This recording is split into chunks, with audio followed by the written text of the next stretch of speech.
Good morning. जैसे कि अभी तक आप लोगों ने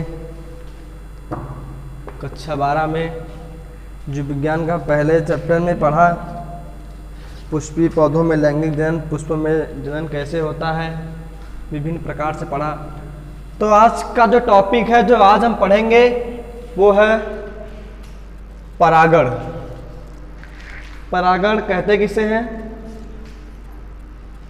तो देखिए, पुष्प के परागकोश से परागकणों के उसी पुष्प अथवा दूसरे पौधों के किसी पुष्प के वर्तिकाग्र पर पहुंचने की क्रिया को क्या कहते हैं? परागण कहते हैं। ठीक, जैसे मान लीजिए कोई पुष्प है, उस पुष्प के परागकोश से, जैसे कि आप लोगों ने देखा था, ये वाली जो संरचना है, ये क्या है? ये परागकोश है और इसके अंदर परागकण भरे होते हैं। ठीक, किसी पुष्प, मान लीजिए कोई पुष्प है, मान लीजिए हम एग्जाम्पल के तौर पे किसी एक गुड़हल का ये पुष्प हम मान रहे हैं। इस परागकोश के अंदर ये परागकण भरे हुए, ये परागकण जो होते हैं यहाँ से स्फुटन के बाद या फिर किसी मतलब कैसे भी करके यहाँ से निकलने के बाद किसी पुष्प के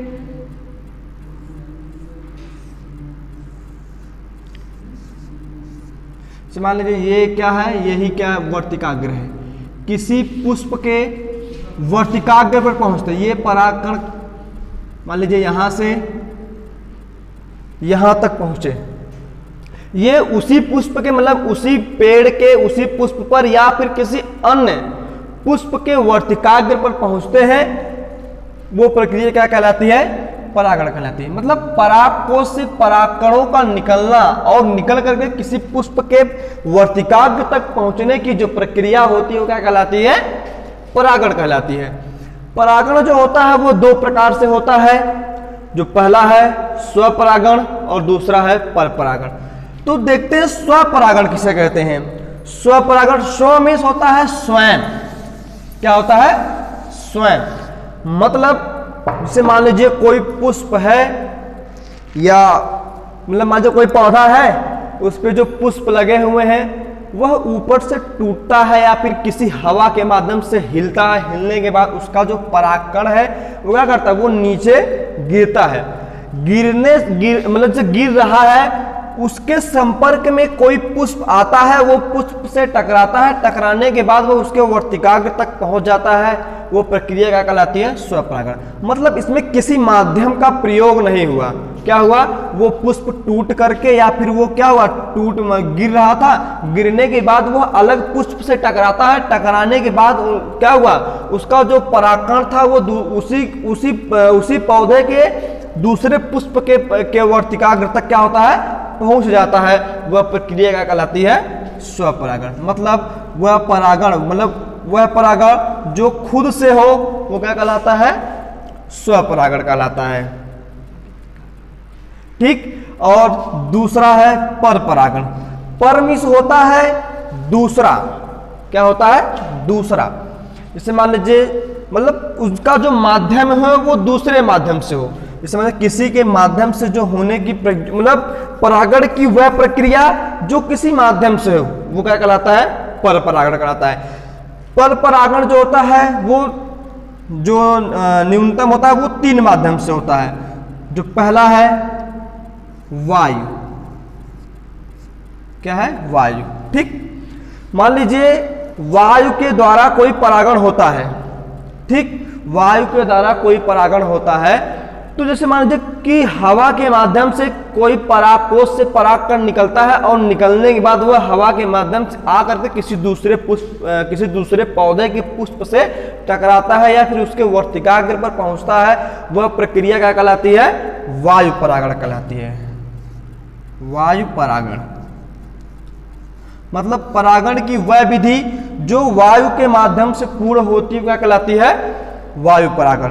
फिर दूसरा होता है जंतु परागण। जंतु परागण, यह प्रक्रिया किसी जंतुओं के माध्यम से होती है। किसके माध्यम से होती है? जंतुओं के माध्यम से।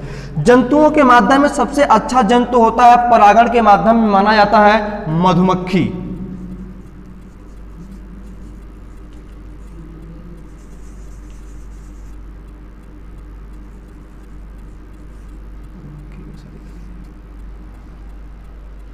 मधुमक्खी सही है,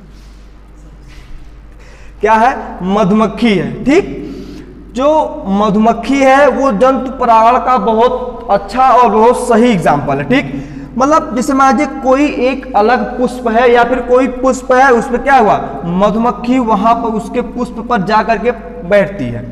बैठने के बाद उसके जो पांव है, उसके पांव में क्या हुआ, इसके परागकण क्या हुए, चिपक जाते हैं। चिपकने के बाद क्या करती है मधुमक्खी, उस पुष्प से जो भी मतलब रस होता है उसको लेने के बाद उड़ करके किसी दूसरे पुष्प पर क्या करती, जा करके बैठ जाती है। तो उसके पैरों में जो परागकण लगे हुए हैं क्या करते हैं, वो दूसरे पुष्प के पौधों क्या करती है, वो छोड़ देती है, मतलब बैठती है। तो उसका जो किसी दूसरे पुष्प का जो परागकण था वो उस पुष्प पर आ गया। इस प्रकार से जो परागण की क्रिया होती है वह कहलाती है जंतु परागण। और तीसरा है जल परागण। क्या है, जल परागण। ठीक, जल परागण में जलीय पौधों में जिस प्रकार से परागण की जो प्रक्रियाएं होती हैं वो क्या कहलाती है, जल परागण कहलाती है। मतलब इनमें क्या, जल परागण की जो प्रक्रियाएं होती हैं वो जो जलीय पौधे होते हैं उनमें होती है, अक्सर उन्हीं में होती हैं। तो मतलब जो जल के माध्यम से परागण हो रहा होगा वो क्या कहलाता है, जल परागण कहलाता है। ठीक, परागण की एक और विधि है जिसको बोलते हैं कृत्रिम परागण। तो आगे हम देखते हैं कृत्रिम परागण होता क्या है।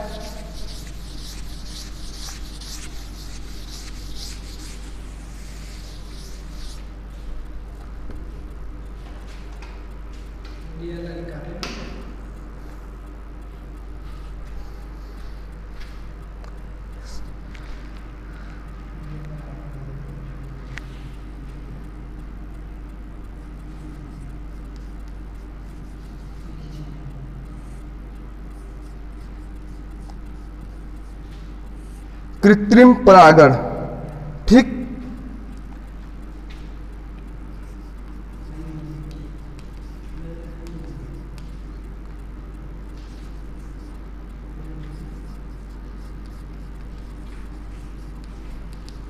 आर्टिफिशियल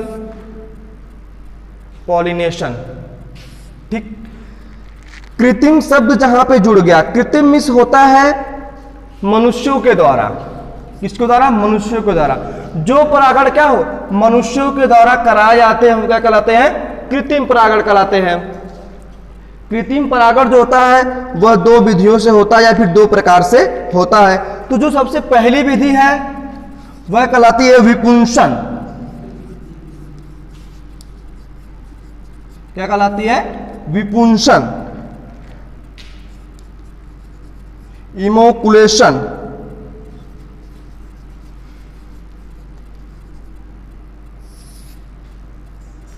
कुलेशन। ठीक, एग्जाम्पल के तौर पे हम देखते हैं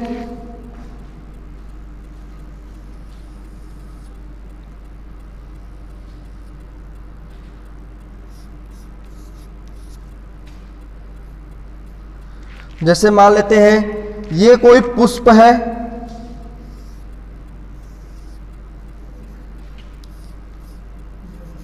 ठीक, पहले देख लेते हैं ये कोई, मान लीजिए ये कोई पुष्प है। ठीक,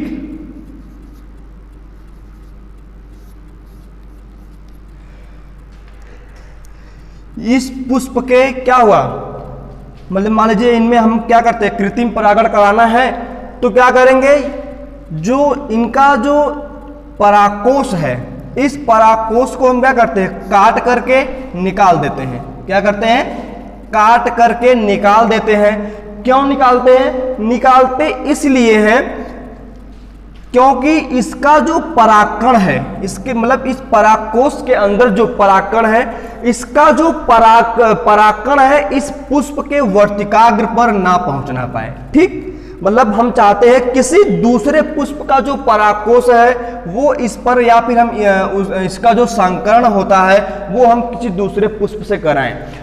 ठीक, तो इस क्या करते हैं, जैसे मान लीजिए ये पुष्प है, हमें इसका परागण क्या, इसके परागण से हमें इसका क्या परागण नहीं करवाना है, किसी दूसरे पुष्प से इसका परागण करवाना है। तो क्या करेंगे, हम इसका जो परागकोश से क्या करेंगे, इसको काट करके निकाल देंगे। निकालने के बाद किसी दूसरे पुष्प का क्या करेंगे, परागकण लाएंगे।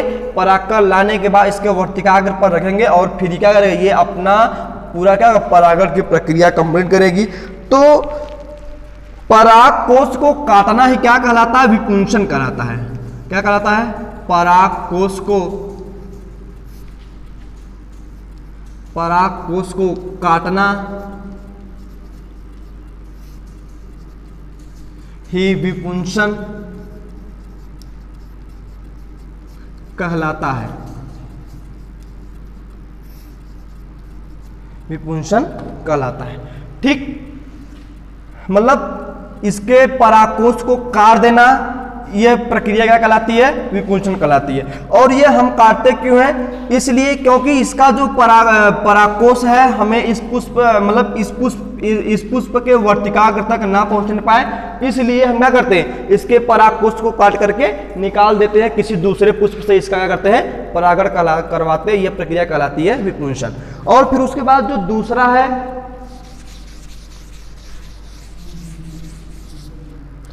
और जो दूसरा है वह कहलाता है थैलीकरण। दूसरा है जो कहलाता है थैलीकरण।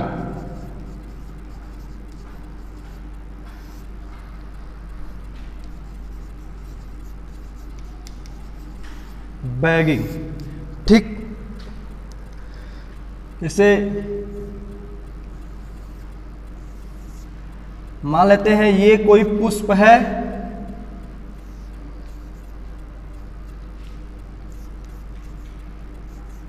ठीक, और यहां पे भी एक पुष्प है।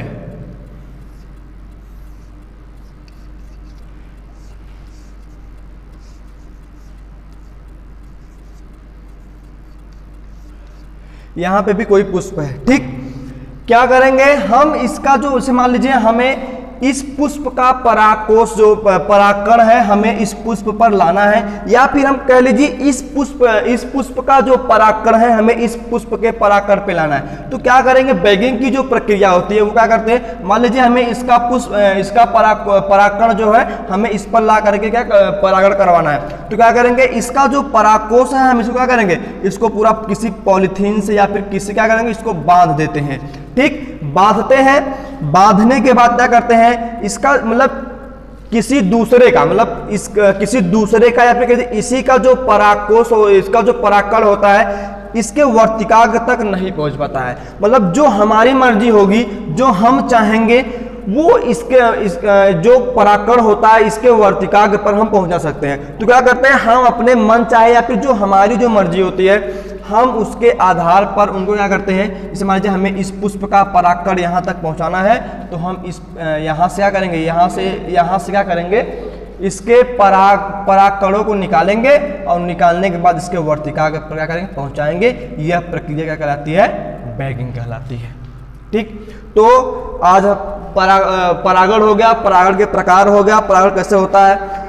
तो अब हम अगला टॉपिक पढ़ेंगे निषेचन। तो निषेचन जो है हम नेक्स्ट पार्ट में पढ़ेंगे। इस पार्ट में बस इतना।